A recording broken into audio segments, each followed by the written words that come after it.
O tempo. Um escultor silencioso, paciente, que molda não apenas as pedras e os rios, mas também as memórias humanas. Ele apaga rastros, suaviza dores, transforma gritos em sussurros quase inaudíveis.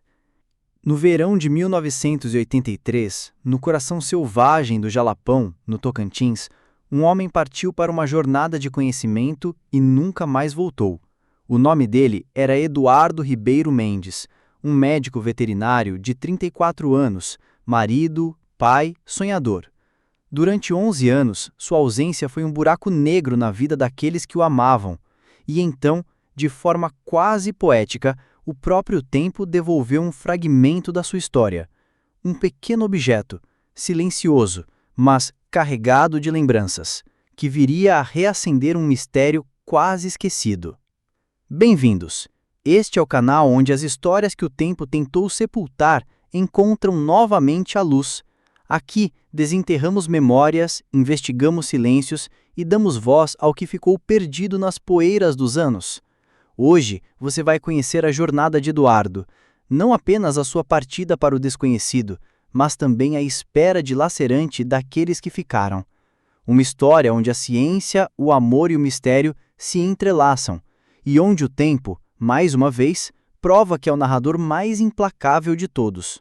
Eduardo Ribeiro Mendes nasceu em 1949, na pacata cidade de Pirenópolis, Goiás. Filho de um pequeno comerciante e de uma professora primária, cresceu cercado por histórias de rios, cerrado e bichos selvagens. Desde cedo demonstrou um fascínio incomum pelos animais, não apenas pela beleza, mas pelo equilíbrio frágil que mantinham com a natureza. Quando se formou em medicina veterinária, não buscou conforto urbano ou uma clínica na capital. Ao contrário, sua vocação o levou a se especializar em pesquisas de campo, explorando territórios onde poucos ousavam entrar. Em 1978, Eduardo conheceu Helena, uma jovem bióloga tão apaixonada pela vida selvagem quanto ele.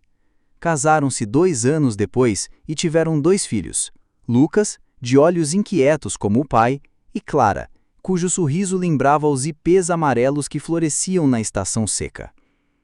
A família vivia em uma casa simples, mas repleta de livros, mapas de fotografias de expedições. Helena, embora compreendesse a natureza do trabalho de Eduardo, carregava no coração o peso de cada despedida. Naquele verão de 1983, Eduardo recebeu um convite que parecia feito sob medida para ele.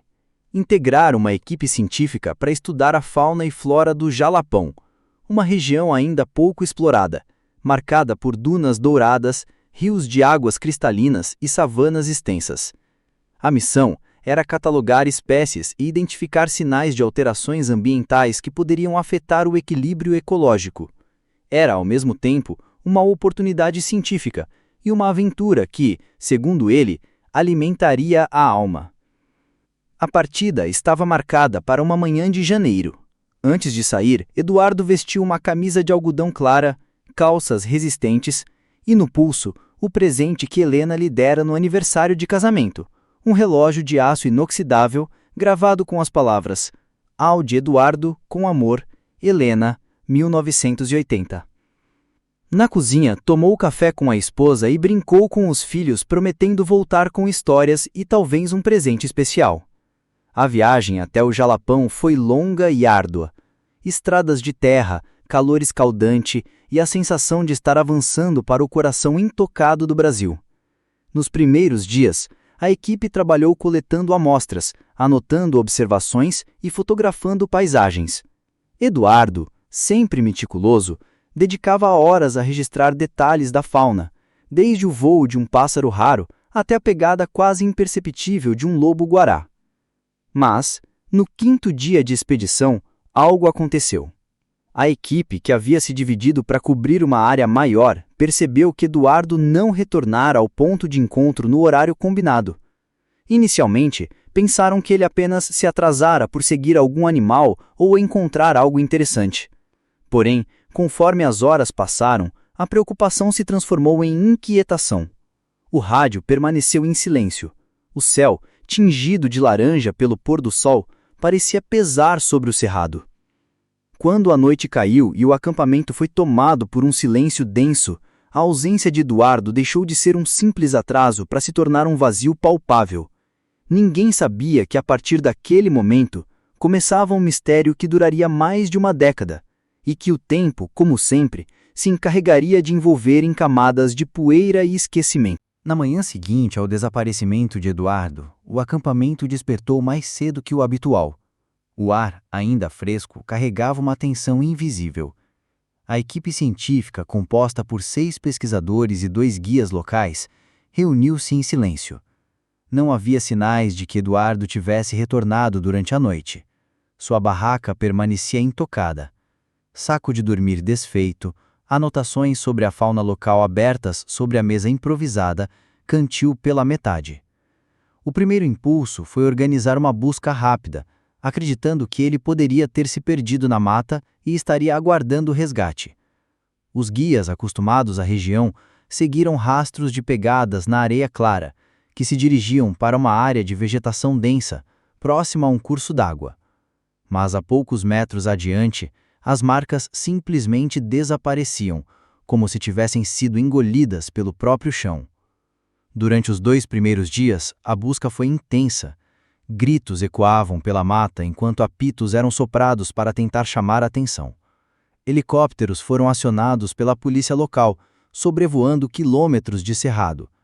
Cães farejadores foram levados para o acampamento, mas perderam o rastro próximo ao rio.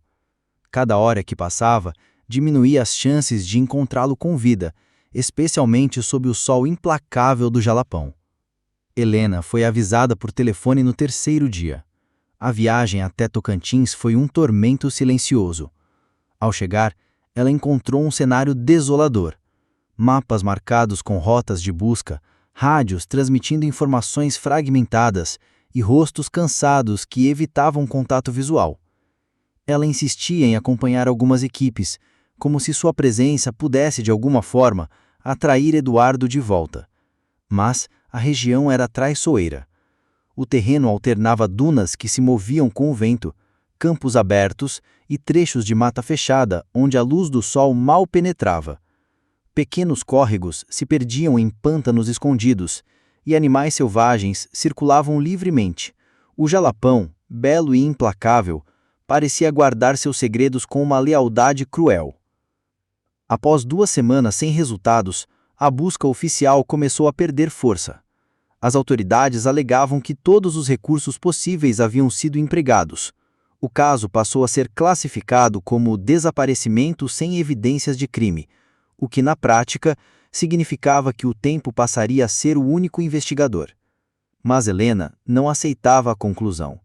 Voltou para Goiás com os filhos, mas manteve contato com moradores locais, guias e até aventureiros que passavam pela região, pedindo que a avisassem sobre qualquer pista. Os anos seguintes seriam marcados por um padrão doloroso.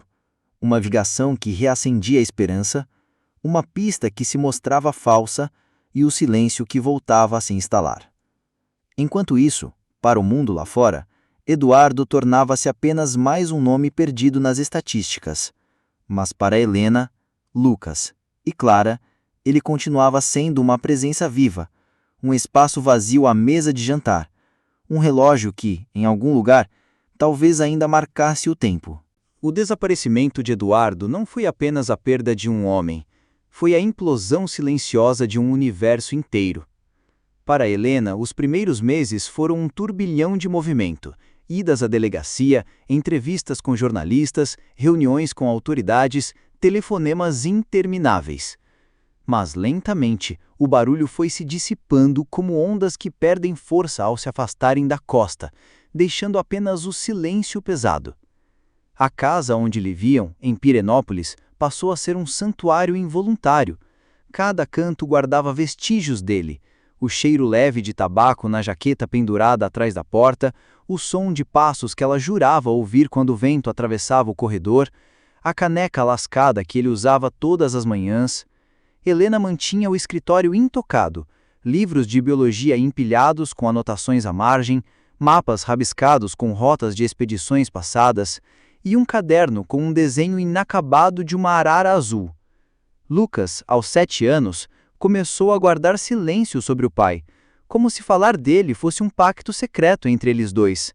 Já Clara, que mal conseguia lembrar-se dele em carne e osso, criava uma versão própria do pai a partir das histórias contadas pela mãe, um herói que enfrentava rios caudalosos, que conhecia o canto de cada pássaro e que, por algum motivo misterioso, não podia voltar. Com o tempo, a rotina se instalou. Helena acordava cedo, preparava o café, levava as crianças à escola e seguia para o instituto de pesquisa onde voltou a trabalhar. Mas havia dias em que o peso era insuportável. Ela passava minutos, às vezes horas, parada diante da gaveta onde guardava o relógio idêntico ao de Eduardo, aquele que haviam comprado em um par. Segurá-lo na mão era sentir o frio do aço e o calor da lembrança ao mesmo tempo. Quando a ausência se prolongava, a imaginação das pessoas começa a criar narrativas próprias. No caso de Eduardo, as versões eram inúmeras e muitas vezes cruéis. Nos primeiros anos, as hipóteses pareciam plausíveis: um acidente no rio, uma queda em algum desfiladeiro escondido, a possibilidade de ter sido surpreendido por um animal. Mas, conforme o tempo avançava, os boatos tornaram-se mais estranhos. Alguns afirmavam que garimpeiros ilegais poderiam ter cruzado seu caminho e decidido eliminá-lo para proteger segredos. Outros diziam que ele teria abandonado tudo para viver isolado na floresta, como parte de algum experimento pessoal ou busca espiritual. Helena, mesmo exausta, seguia cada pista. Certa vez, um homem de uma cidade vizinha jurou ter visto Eduardo em um posto de gasolina, magro, com barba espessa, vestindo roupas gastas. Ela viajou imediatamente, apenas para descobrir que se tratava de outro homem, com um rosto vagamente parecido. Em outra ocasião, um chapéu foi encontrado perto de uma trilha no Jalapão, e o guia local acreditava ser dele. Mas, depois de análise, não havia nenhuma evidência que confirmasse. Essas esperanças e decepções repetiam-se como um ciclo cruel. Cada nova pista reacendia um fogo no peito de Helena, apenas para ser apagado de forma brusca. Com o tempo, ela percebeu que vivia entre duas dores, a de não saber e a de saber demais, quando as respostas vinham carregadas de frustração. O mundo não espera por ninguém. À medida que os anos passavam, novas histórias tomavam o lugar da de Eduardo nos jornais. O que antes fora manchete virou apenas um parágrafo esquecido em algum arquivo empoeirado. Para o Jalapão, a vida seguia seu curso implacável. Trilhas antes intocadas passaram a ser exploradas por aventureiros e turistas, atraídos pelas paisagens de dunas douradas e rios cristalinos. Pousadas simples surgiam onde antes só havia mata. Alguns moradores ainda lembravam de um pesquisador que sumiu por aqui, mas a lembrança vinha acompanhada de um encolher de ombros, como se fosse apenas mais uma das muitas histórias que o cerrado engole. Para Helena e os filhos, no entanto, o tempo não tinha a mesma medida. A vida dividia-se entre antes e depois do verão de 1983. Lucas cresceu, entrou na universidade, mas evitava falar sobre o pai em público, como se temesse que as perguntas machucassem mais do que ajudassem. Clara, por sua vez, tornou-se artista plástica e, de forma quase inconsciente, pintava paisagens amplas e vazias, campos dourados, rios solitários, horizontes sem figuras humanas. O silêncio também mudou de forma. No início, ele era pesado, sufocante. Depois, tornou-se parte da respiração diária, como se a família tivesse aprendido a viver com ele. Mas de tempos em tempos, um objeto, uma música ou um cheiro despertava memórias tão vivas que a ausência parecia recente. E então, quase 11 anos após aquele dia no Jalapão, algo aconteceu. Um simples achado por mãos que nada tinham a ver com a família viria a cortar o véu espesso que o tempo havia tecido. E com ele, o mistério adormecido voltaria a respirar. Era uma manhã quente de novembro de 1994, quando a notícia começou a se espalhar de forma quase tímida. 2 jovens, turistas vindos de Brasília, exploravam uma área pouco frequentada do Jalapão, seguindo recomendações de um guia local. Procuravam apenas um ponto de banho isolado, onde o rio formava uma pequena enseada. Enquanto caminhavam pela margem, um dos rapazes tropeçou em algo parcialmente enterrado na areia úmida. Ao puxar o objeto, notaram que se tratava de um relógio de pulso, o metal já gasto pelo tempo, mas ainda resistente. No verso, uma inscrição quase apagada pelas marcas dos anos. Tente, Eduardo com amor, Helena, 1980. O guia, ao ver o nome, sentiu um arrepio.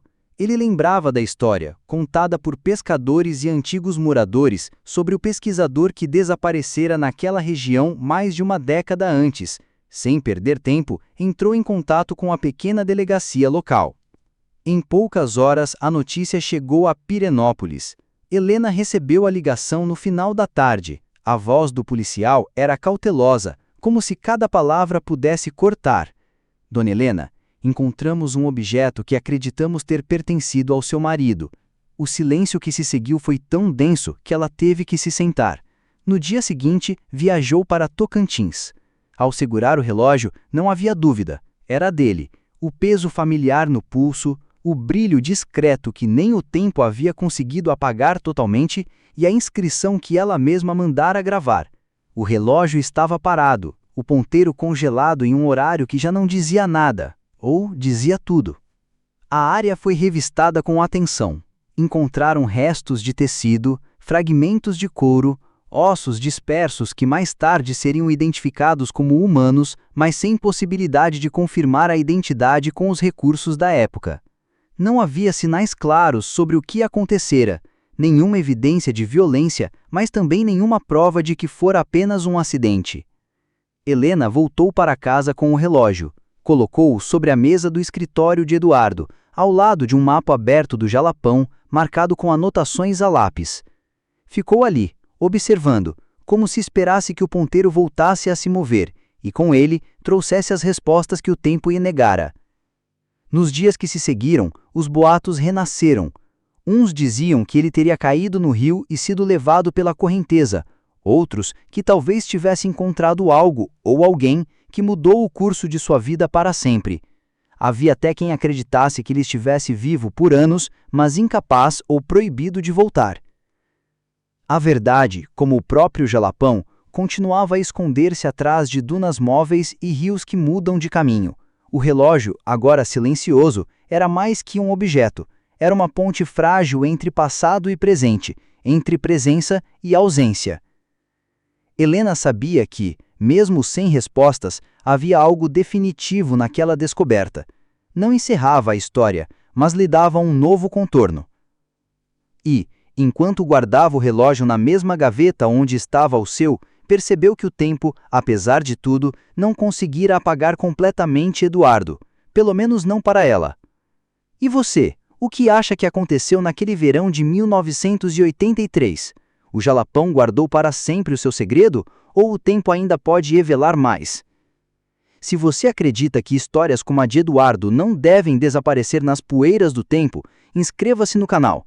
Aqui, damos voz ao silêncio e relembramos aqueles que o mundo tentou esquecer.